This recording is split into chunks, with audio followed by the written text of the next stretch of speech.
Hey everybody, this is Theokinawakid'S here, and today I'm gonna do another review, but this time I'm gonna do a Halloween review of the new Batman animated movie, Batman Death in the Family, which is sort of like a sort of multiple choice, choose your own adventure interactive sequel to the previous Batman movie, previous as in a couple of years ago, previous Batman anime movie, Under the Red Hood, which basically follows the Death in the Family storyline with multiple choice outcomes. Whereas, like, hey, what if, like, Jason Todd died, like original, or like, what if he lived, or what if he, like, so and so. So basically, there's at least three different, like, turn of events in terms of like alternate endings to the Death in the Family storyline and Under Red Hood movie. So basically, the first option is basically since this is an interactive movie, the first option is basically a 30-minute recap of Under the Red Hood through Bruce Wayne's perspective as he's regaling his, you know, the events of Under Red Hood to Clark Kent at a local diner in Gotham, which is a great sort of thing because this movie does great when it comes to adding more scenes into the actual movie of Under the Red Hood in the Under the Red Hood art style that basically, you know, it actually has great scenes that have great character moments. Sorry, just a little and not the lower. But yeah, it has great character moments with like all the characters. So basically, like Bruce's perspective, regaling this whole situation to Clark Kent, aka Superman, he basically is like, telling him through his perspective how he kind of failed Jason as a father, how he could have done better, how he wish he could have done more to help him. And ultimately enough, it kind of ends with a reassuring sort of message with Clark saying that, they'll find him, they'll figure out a way to bring him back to the fold, that all stuff. And that's like 30 minutes. And that's just one alternate ending. The other alternate ending is essentially like a whole thing where basically he survives, Jason Todd survives. He basically kind of sort of go on a rampage similar to what happened in Under the Hood, but in this alternate ending, Bruce Wayne dies, but Jason lives. So he basically becomes more or less a kind of weird vigilante similar to Hush. Yeah, he had the whole Hush get up and everything. And of course, basically, I think it ended like I might confuse some of these, but like I think it probably ended where basically he's kind of like he walks up to a diner, and this is where basically we would have the normal Joker scene, but this Joker is basically all reformed and is like kind of give up on crime because Batman's dead, and of course, side note, John DiMaggio in this movie works perfectly as the Joker. He's definitely up there on my top five Jokers. Or top 10 Jokers. I mean, top five is kind of big, but like top 10 Jokers definitely in terms of actors portraying the Joker. Because John DiMaggio does a great job making his own Joker work. It has that whole new feel to it that you glimpsed it at the Under a Hood movie originally, but like he could flesh out his role as the Joker in this movie with alternate endings.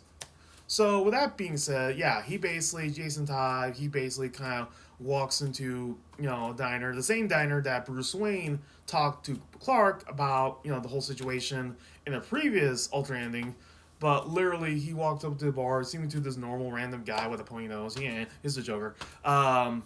Basically, the Joker regales him with the same joke he told Batman in the Killing Joke, which oddly enough, the Killing Joke is basically canon to this Under the Red Hood continuity because Barbara Gordon is still, for the most part, paralyzed throughout these multi endings. And basically, when he hears, the joke, the one, the two guys in the insane asylum joke, the unfunny one, Jason Todd realizes that it's the Joker, but in disguise as a normal man. So basically, in a very thematic and climactic ending into it, literally he stabs the Joker, and basically, um, oh shit, this is actually the actual ending. Oh, the other alternate ending, the third one, where he becomes the Red Hood. Ah, I see. Uh, there's the alternate endings feature both Jason Todd as Hush, doing all the things he does, and basically, ultimately coming, um, basically, in coming in contact with a resurrected Batman, but in the Zuranar Batman suit, and basically, Talia al Ghul has a baby Damien. Is like, hey, sorry they had to be this way. My father kind of like the Joker crossed the line here. My father should never deal with him in the first place. The whole Bosnia operation was a complete bust. I kind of miss him, but it's kind of already like she already kind of admits that she kind of fucked up when it comes to her relationship with Batman, but she did get a kid out of it, which is Damian Wayne, a baby Damian Wayne that basically in one alternate ending that Jason Todd had to help raise. And Jason Todd's like, Batman fucked me up emotionally and psychologically, and just making me Robin in the first place. So I'm gonna use this kid to make my own legacy, corrupt Batman's legacy, and make my own legacy. That's one alternate ending. The other alternate ending is him as a Red Hood. And then he faced off against Two-Face, and there's a whole other thing, and he goes on a bloody rampage after he killed the Joker, and well, doesn't end up for him. Literally, I shit you not, Two-Face of all people gives the mother of all reason why you suck speeches to Jason Todd as the Red Hood, saying he was an abject failure as a Robin and just a disgrace to Batman's whole legacy. And he's just pathetic and just he didn't even kill him in the end. He literally was like, yeah, I could kill you, but, letting you live and let you suffer the consequences of your actions and basically wallow in your own misery is kind of more of a justified response at this point. Literally, you fucked up when Two-Face pities the fuck out of you. Yeah, literally that's sad in a multitude of ways. Given that it's Harvey Dent, Two-Face, saying all this.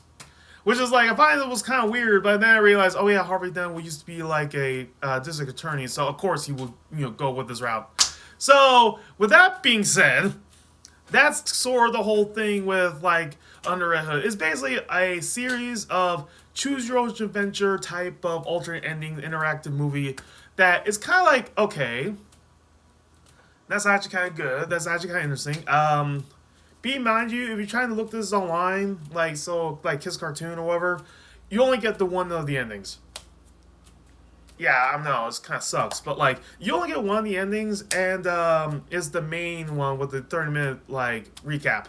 But outside of that, if you want to find all the alternate endings, just look up all the alternate endings on YouTube, because it's pretty much out for a while, and it's basically all over YouTube at this point. So if you basically have any access to YouTube or internet, you can pretty much see pretty much everything in this movie. But other than that, do I like Death in the Family? Yes and no. Yes, I like all the various things they've done with it, especially John DiMaggio. He's a beast. There's a scene where, in one of the alternate endings, where Red Hood basically talks to Joker, and Joker had a whole spiel of just hey, you know how I killed you and you come back to life and basically just pretty much kill almost most of the villains of Gotham? Yeah, that was something I would have done. You're not Batman's Robin anymore. You're basically my kid. And basically is and Joker's kind of reflecting the fact that he's basically referring to Jason as his Robin, and his creation, as it were. His ultimate creation against Batman, ultimately in the end. And Jason Todd is wrecked. He is horrified to realize this, mainly because he kind of repressed all the times he killed people, which is holy crap, you repressed all of it! Ha! There's a moment where he just laughs, Joker laughs it off, and just Holy crap, that is the most dramatic and ironic punchline ever. Yeah, so basically, Batman Death in the Family is a great interactive movie that a lot of DC comics should do, like DC movie comic book movies should do more, and more anime movies should do more because I like the way it kind of like delves into all the possibilities of Jason Todd's whole thing, his whole story. So yeah, I do love this series of alternate endings in this one movie, and ultimately it's a great series. Like it's a great movie overall, and I do love the animation. Although the one negative I'll have to say is that like all the voice actors actually came back except for the original voice of Jason Todd. I forget his name, but literally he was voiced by a different younger actor. But literally, it's like, oh man, Jason Todd's not here, like the original voice actor. Oh man, but yeah, he did a pretty good job as Jason Todd. I kind of like his voice, not as much as original, but you know, it's serviceable. So with that being said, that was my like review of the DC animated movie, interactive movie, Batman: Death in the Family, and this has been the Okinawa Kid signing out.